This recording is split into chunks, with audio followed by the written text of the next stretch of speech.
Today on Rappler.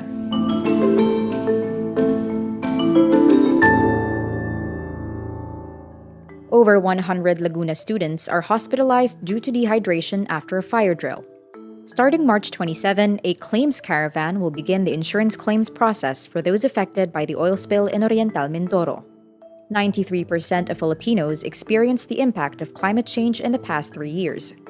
Human rights advocates boo Cagayan de Oro city officials for making former President Rodrigo Duterte an adopted son of the city. Senator Hontiveros says suspension of government executives involved in the Pharmally anomaly was a, quote, partial vindication.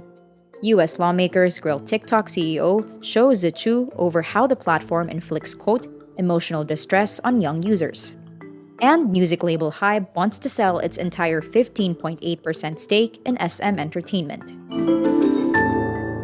Over 100 students in Cabuyao, Laguna are hospitalized due to dehydration after a surprise fire drill. In an interview with DZBB, Cabuyao City Disaster Risk Reduction and Management Office Chief Bobby Abinal Jr. says the fire drill held by Gulod National High School Mamatid Extension was not coordinated with the city government. Around 3,000 students took part in the drill, but Abinal says fire drills can be scheduled with 300 students per batch. The DRRM official says the temperature reached 39 to 42 degrees Celsius during the drill. Abinal adds while the school complied with the Department of Education order, there were no certified safety officers present during the drill. The DepEd has yet to issue a statement on this incident. Starting Monday, March 27, a claims caravan will begin the insurance claims process for people and entities affected by the oil spill in Oriental Mindoro. The province is the worst hit by the sinking of MT Princess Empress. Oriental Mindoro Governor Bons Dolor says those who can file for compensation include subsistence fisherfolk, tourism establishments, non-government organizations, and even local government units. These are the 4 categories covered by the insurance. Calapan City, Oriental Mindoro will act as the collecting point for the completed claims forms. Local claims offices will be opened later in other barangays. As of March 23, almost 21,000 marginalized fisherfolk, 61 tourism establishments, and 750 community-based organizations are affected by the oil spill. For more information on the insurance claims process, visit Rappler.com. 93% of Filipino adults personally experienced the impact of climate change in the past 3 years. Holster Social Weather Stations, or SWS, reports this from a survey conducted in December 2022. A big majority of Filipinos, or 88%, agree they can do something to reduce climate risks resulting from climate change. 81% are aware of climate change before the interview. The majority of Filipino adults, or 76%, say that humanity could do something to stop or slow down climate change if everyone really tried, while 23% say climate change is beyond humanity's control. A small percentage, or 1%, are unsure. The survey results also show almost all Filipinos are aware of solutions to reduce the negative effects of climate change.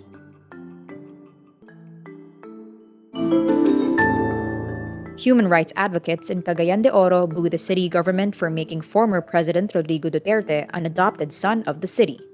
The advocates say it sends the wrong message that the thousands of killings during the Duterte administration's war on drugs are acceptable.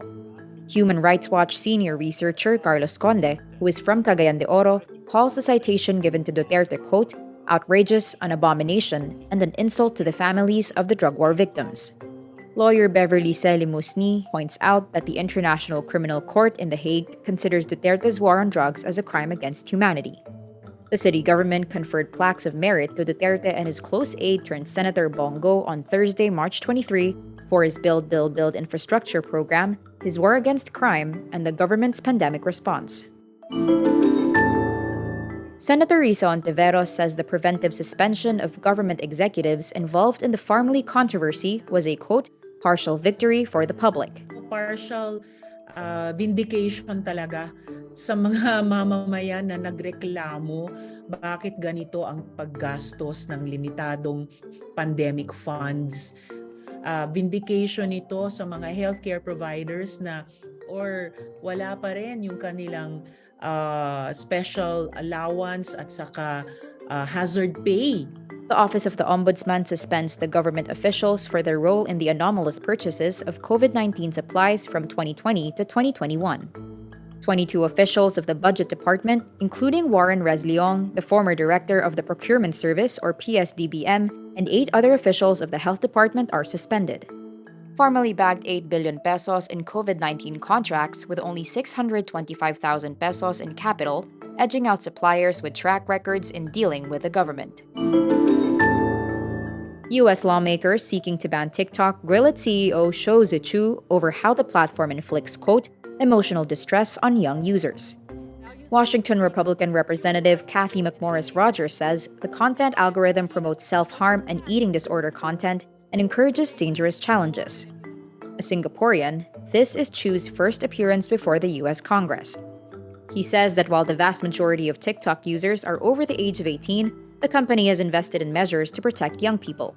The hearing comes at a crucial moment for TikTok as the Biden administration faces pressure to ban the app over national security concerns. TikTok is owned by ByteDance, a Chinese tech company.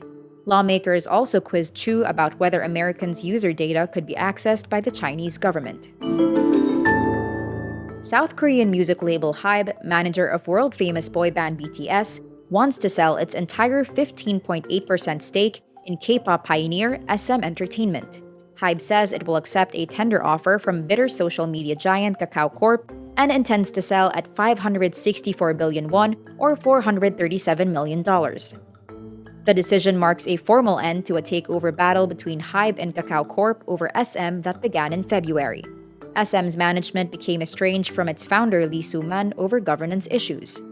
Kakao, which has big expansion plans, launched a tender offer to acquire up to 35% of SM at 150,000 won per share after HYBE's 120,000 won offer failed to win the support of investors. SM is home to popular K-pop groups Girls' Generation, HOT, EXO, Red Velvet, Super Junior, SHINee, NCT Dream, and aespa.